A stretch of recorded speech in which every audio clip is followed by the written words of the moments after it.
বাহারি কালারের রং বেরঙের এই কিউট পাখিগুলো হলো ফিঞ্চ।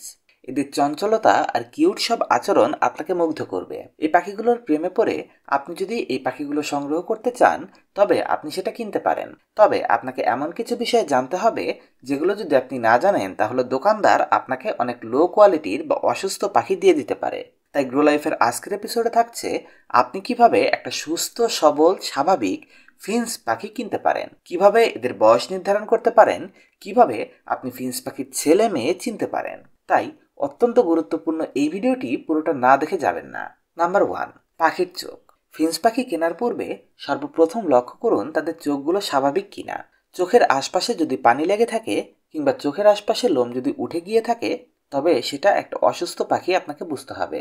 মূলত ফিঞ্চের চোখে বেশ কিছু ইনফেকশন হতে পারে। ইনফেকশনে আক্রান্ত হলে পাখি অনেক বেশি দুর্বল হয়ে পড়ে। আর এই ধরনের ইনফেকশনের প্রধান লক্ষণ হলো পাখির চোখের আশপাশের লোম পড়ে যাওয়া কিংবা চোখ দিয়ে পানি পড়া।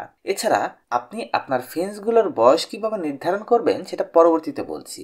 নাম্বার 2, ফিঞ্চ পাখির বয়সের ব্যাপারে সচেতন থাকুন। দোকানদার আপনাকে কম বয়সী একটা পাখি যেন বেশি বয়সী বলে বিক্রি করতে না পারে আর বেশি টাকা নিতে না পারে, এই জন্য এই টিপসটা আপনাকে অনেক সাহায্য করবে। দেখুন, আপনি যে ফিঞ্চ পাখিটা কিনতে যাচ্ছেন সেটা ঠোঁটের কালার যদি কোনো নির্দিষ্ট কালার না হয়ে সেটার মধ্যে কালো রং থাকে তাহলে বুঝবেন সেটা এখনো বাচ্চা। যদি বডিতে উজ্জ্বল কালার না আসে তাহলে বুঝবেন সেটা বাচ্চা।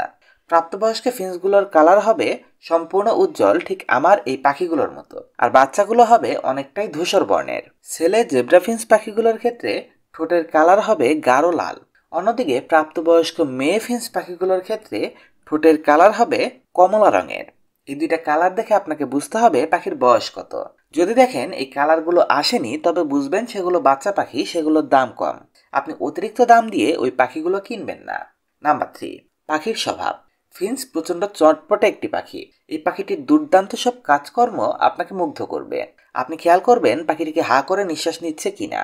হ্যাঁ, হতে পারে অতিরিক্ত গরমে পাখি একটু হাঁপাতে পারে, সুস্থ পাখিও হাঁপায়। আবার যদি আপনি তাদের অতিরিক্ত নাড়াচাড়া করান সেক্ষেত্রেও পাখি হাঁপাতে পারে। তো এজন্য যে হা করে নিঃশ্বাস নিলেই বুঝবেন যে পাখি অসুস্থ তা নয়। তবে যদি সেটা কন্টিনিউ হাঁপাতে থাকে এবং সবসময় হা করে নিঃশ্বাস নিতে থাকে, নাক দিয়ে প্রতিনিয়ত শব্দ হতে থাকে, তাহলে আপনাকে বুঝতে হবে পাখিটা অসুস্থ। সেটা নেওয়া থেকে বিরত থাকুন। নাম্বার 4, ধরে আপনার ফিঞ্চগুলোকে পরীক্ষা করে নিন। আপনি যে ফিঞ্চগুলো কিনতে যাচ্ছেন সেই ফিঞ্চগুলোর প্রতিটা পাখা ঠিকঠাক আছে কিনা এটা পরীক্ষা করে নিন কেনার আগে। অনেক সময় ক্যালসিয়ামের ঘাটতির কারণে অনেক পাখির পাখা বা লোম ওঠে না। অনেক সময় দেখা যায় পাখা বা লোমের আকৃতি সমান হয় না, মানে দুই ডানার পাখাগুলো সমান কিনা এটা লক্ষ্য করুন।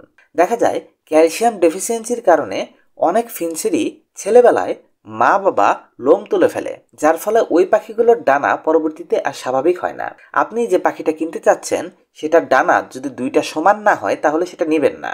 এছাড়া কিভাবে ফিঞ্চ পাখি পালন করতে হয়, ফিঞ্চ পাখির খামার করে কেমন লাভ হয়, ফিঞ্চ পাখি পালনে কি কি বিষয় জানতে হয়, ফিঞ্চ পাখির বিভিন্ন রোগবালাই যত্ন ও পরিচর্যার সম্পর্কে সমস্ত বিস্তারিত আপনি আমার ফিঞ্চ পাখি পালন বইটিতে পেয়ে যাবেন। বইটি আপনি যদি সংগ্রহ করতে চান ভিডিওর প্রথম কমেন্টে এবং ডেসক্রিপশনে আমার সাথে যোগাযোগের লিঙ্কস দেওয়া থাকবে, সেখান থেকে আপনি আমার সাথে কন্ট্যাক্ট করতে পারেন। তাছাড়া স্ক্রিনে দেখানো নাম্বারটিতে হোয়াটসঅ্যাপে অথবা ফোনে কল দিয়েও যোগাযোগ করতে পারেন। নাম্বার 5, ফিঞ্চ পাখির নাকের গোড়া ভালোভাবে চেক করুন। পাখির নাকের আশপাশে যদি কোনো ধরনের ইনসেক্ট বা পরজীবী লেগে থাকে কিংবা যদি আপনি দেখেন পাখিটার নাক দিয়ে অনবরত পানি পড়ছে তাহলে ওই পাখিগুলো কেনা থেকে বিরত থাকুন। আপনাকে দেখতে হবে এদের বডিতে কোনো পরজীবী আছে কিনা। যদি ঠান্ডা লাগে তখন নাক দিয়ে শব্দ হতে পারে, শ্বাসকষ্ট হতে পারে। যদিও ঠান্ডা একটা নিরাময়যোগ্য অসুখ, ঠিকভাবে চিকিৎসা করলে এটা এমনিতেই ঠিক হয়ে যায়, কিন্তু যদি আপনি পাখি পালনে নতুন হন তবে সেটা করতে পারবেন না বা এটা চিকিৎসা করে সুস্থ করে তোলা আপনার পক্ষে কঠিন হবে। তাই আপনি যদি নতুন হন তবে অসুস্থ বা ঠান্ডা লাগা কোনো পাখি কিনবেন না। এতে আপনার খামারে থাকা অন্য পাখিগুলোও অসুস্থ হয়ে যাবে। নাম্বার 6, ফিঞ্চের পায়খানা খেয়াল করুন। আসলে পায়খানা একটু নরম বা একটু শক্ত হলে তেমন কোনো প্রবলেম নেই, তবে খেয়াল করতে হবে সবুজ পায়খানা করছে কিনা বা একেবারে সাদা তরল পায়খানা করছে কিনা। যদি শক্ত হয় এবং পায়খানা শক্ত হওয়ার পরও সাদা হয় তাহলে সমস্যা নেই, কিন্তু যদি সবুজ বা সাদা রঙের নরম পায়খানা করে তাহলে আপনি ঝুঁকিতে আছেন। এছাড়া আপনি পাখির মলগুলো খেয়াল করুন। যদি সেখানে কৃমি থাকে তবে বুঝতে হবে পাখিটা কৃমিতে আক্রান্ত। কৃমি পাখির পেট থেকে রক্ত সংগ্রহ করে খেতে থাকে, যার ফলে পাখিগুলো শুকিয়ে যায় আর ডিম বাচ্চা করে না। এজন্য আপনি একটু লক্ষ্য করে পাখিগুলো কিনুন, কারণ একবার কৃমিতে আক্রান্ত পাখি কিনলে আপনার বাড়িতে থাকা পাখিগুলো অসুস্থ হতে পারে। নাম্বার 7, উকুন বা পরজীবী আছে কিনা।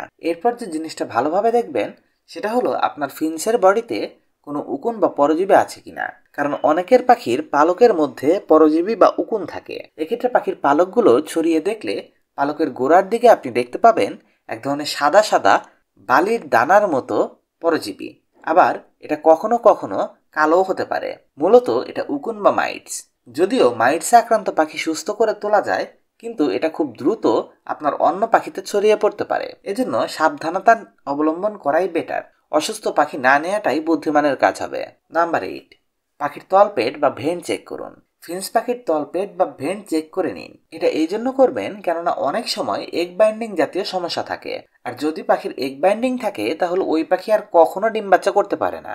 পাখি বিক্রির সময় বিক্রেতা হয়তো আপনাকে বলছে পাখি আগামী 7 দিনে ডিম দেবে বা অমুক ডেটে ডিম দেখবে, কিন্তু বাস্তবে এটা পসিবলই না। কারণ একটা পাখির যখন জায়গা পরিবর্তন হয় তখন তারা ডিম দেওয়ার পূর্বে অন্তত 1 মাসের সময় নেয়, বা ডিম পাড়া অবস্থায় যদি আপনি কিনে নিয়ে আসেন পুরনো ডিমে আর সহজে তারা তা দেয় না। এজন্য কম বয়সী পাখি কেনাই বুদ্ধিমানের কাজ। ফিন্সের ক্ষেত্রে আপনি 3-4 মাস বয়সী পাখি কিনতে পারেন। এক্ষেত্রে দামও একটু কমে পাবেন আর আপনার পাখিগুলো সুস্থ সবল হবে। এগ বাইন্ডিং বা বাতিল পাখি আপনাকে কেউ দিবে না। তাছাড়া পাখি কেনা, পাখির সুস্থতা, পাখির রোগবালাই চিকিৎসা, ডিম বাচ্চা উৎপাদন এবং আপনার পাখিগুলোর জন্য সব ধরনের খাবার দাবারের প্রয়োজন হলে আমার সাথে কন্ট্যাক্ট করুন। আমাদের বইটি সংগ্রহ করতে পারেন। আর আমার কাছে ফিন্সের জন্য স্পেশাল ডিম বাচ্চা করানোর ব্রিডিং ফর্মুলা মেনে তৈরি খাবার রয়েছে। এই খাবারগুলো খাওয়ালে আপনি আপনার পাখিকে দ্রুত ডিম বাচ্চা করাতে পারেন। তাই দোকান থেকে বাজরিগারের খাবার কিনে ফিন্সগুলোকে অসুস্থ না করে ফিন্সের জন্য ফিন্সের খাবার কিনুন। ধন্যবাদ পুরো ভিডিওটিতে সাথে থাকার জন্য।